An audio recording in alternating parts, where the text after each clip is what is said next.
नमस्कार। पश्चिम बंगाल की मुख्यमंत्री ममता बनर्जी ने शनिवार को दिल्ली में प्रधानमंत्री मोदी की अध्यक्षता में आयोजित नीति आयोग की बैठक छोड़कर के बाहर निकल आई। उन्होंने आरोप लगाया कि विपक्ष के एकमात्र प्रतिनिधि होने के बावजूद भी उन्हें भाषण के दौरान बीच में ही रोक दिया गया। ममता बनर्जी की तरफ से उनका माइक बंद किए जाने का आरोप लगाया गया। हालांकि सरकारी सूत्रों ने उन्हें आरोप को खारिज करते हुए कहा कि ममता को बोलने के लिए दिया गया समय समाप्त हो गया था। ममता ने कहा कि 5 मिनट के बाद में उनका माइक्रोफोन बंद कर दिया गया, जबकि अन्य मुख्यमंत्रियों को अधिक देर तक बोलने की अनुमति दी गई। तृणमूल कांग्रेस प्रमुख ने कहा कि यह अपमानजनक है। मैं आगे से किसी भी बैठक में हिस्सा नहीं लूंगी। बैठक से बाहर आने के बाद उन्होंने कहा कि मैं बैठक का बहिष्कार करके बाहर आई हूं।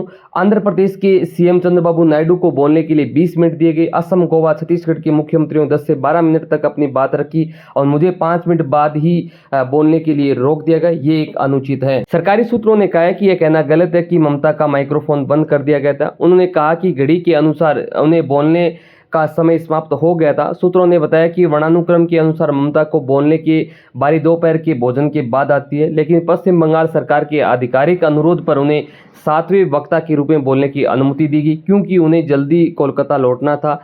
पीआईबी की फैक्ट चेक यूनिट ने सोशल मीडिया प्लेटफॉर्म एक्स पर ममता बनर्जी के बयान को शेयर करते हुए कहा कि यह दावा किया जा रहा है कि नीति आयोग की 9वीं गवर्निंग काउंसिल की बैठक के दौरान पश्चिम बंगाल के मुख्यमंत्री का माइक्रोफोन बंद कर दिया गया। वित्त मंत्री निर्मला सीतारमण ने ममता बनर्जी के इस दावे का खंडन किया। नीति आयोग की बैठक के दौरान उनका माइक बंद कर दिया गया। उन्हें टीएमसी सुप्रीमो पर झूठ पर आधारित कहानी गढ़ने का आरोप लगाया है। सीतारमण ने कहा कि मुख्यमंत्री ममता बनर्जी आयोग के बैठक में शामिल हुई। हम सभी ने उनकी बात सुनी।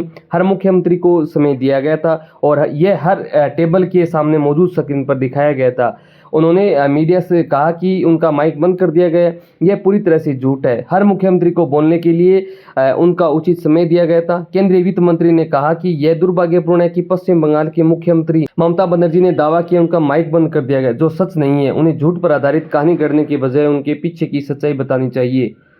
वहीं कांग्रेस के नेता अधीर रंजन चौधरी ने भी ममता बनर्जी के दावों पर सवाल उठाते हुए कहा कि ममता बनर्जी नीति आयोग की बैठक के बारे में जो कह रही है, मुझे लगता है कि वह झूठ बोल रही है। यह बहुत ही आश्चर्यजनक की है कि किसी राज्य के मुख्यमंत्री को बोलने नहीं दिया जाएगा। ममता बनर्जी को पता था कि वहां क्या होने वाला है। उसके पास स्क्रिप्ट थी। वह जानती थी कि बैठक में क्या होने वाला है। चौधरी ने आगे कहा कि मुझे लगता है कि जिस तरह से राहुल गांधी पूरे भारत में विपक्ष के नेता के रूप में दिखाई देते हैं और जिस तरह से भारत के आम लोगों से राहुल गांधी पर भरोसा है, उन्हें मन में जलन पैदा होने लगी है। उन्होंने कहा कि ऐसा लगता है कि ममता बनर्जी की जलन हद से ज़्यादा बढ़ रही है। ममता बनर्जी ने नीति आयोग की बैठक में यह कहते हुए वॉकआउट किया कि केंद्र सरकार ने उन्हें अपमानित करके जानबूझकर बोलने का कम समय दिया गया। केंद्र सरकार ने उन दावों का खंडन करते हुए कहा नीति आयोग की 9वीं गवर्निंग काउंसिल की बैठक के दौरान उन्हें माइक्रोफोन म्यूट नहीं किया गया था। यह उन्हें भ्रामक बताया है। नीति आयोग के सीईओ ने कहा है कि हर मुख्यमंत्री को 7 मिनट आवंटित किए जाते हैं और स्क्रीन के ऊपर एक घड़ी होती है जो शेष समय बताती है।